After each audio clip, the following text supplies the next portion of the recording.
Hello बच्चों, let's read the question. The question says a steel wire of cross section 3 cm square has elastic limit 2.4 into 10 to the power 8 Newton per meter square. The maximum upward acceleration that can be given to 1200 kg elevator supported by this cable wire if the stress is not exceed one third of elastic limit is.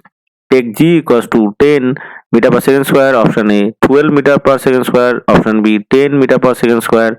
Option C 8 meter per second square. Option D 7 meter per second square. Now if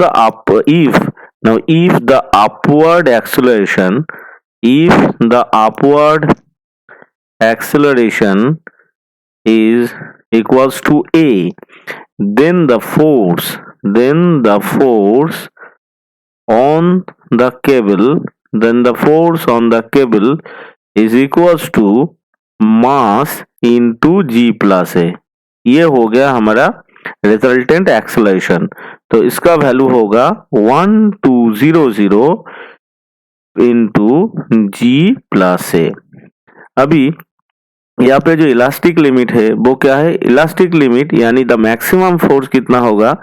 If the elastic limit is 2.4 into 10 to the power 8, the maximum force is F by A max into A।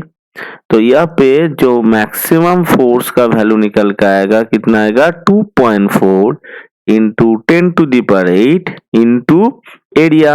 Area कितना होगा? यहाँ पे area है 3 centimetre square यानी 3 into 10 to the power -4। अब the force should be equal to 1/3 of the maximum elastic limit. तो ये जो फोर्स है ये force 1/3 of the maximum elastic limit के साथ इक्वल होगा यानी 1200 G plus A should be equals to 1/3 of 2.4 into 10 to the power 8 into 3 into 10 to the power -4। तो यहाँ से जो G प्लस A का वैल्यू निकल के आएगा वो आ जाएगा 20। अब G प्लस A का वैल्यू 20, G का वैल्यू कितना है? 10 है। तो A का वैल्यू निकल के जो आएगा, A का वैल्यू निकल के आएगा हमारा, A का वैल्यू निकल के आएगा 10, कुछ नहीं 10 ही आएगा।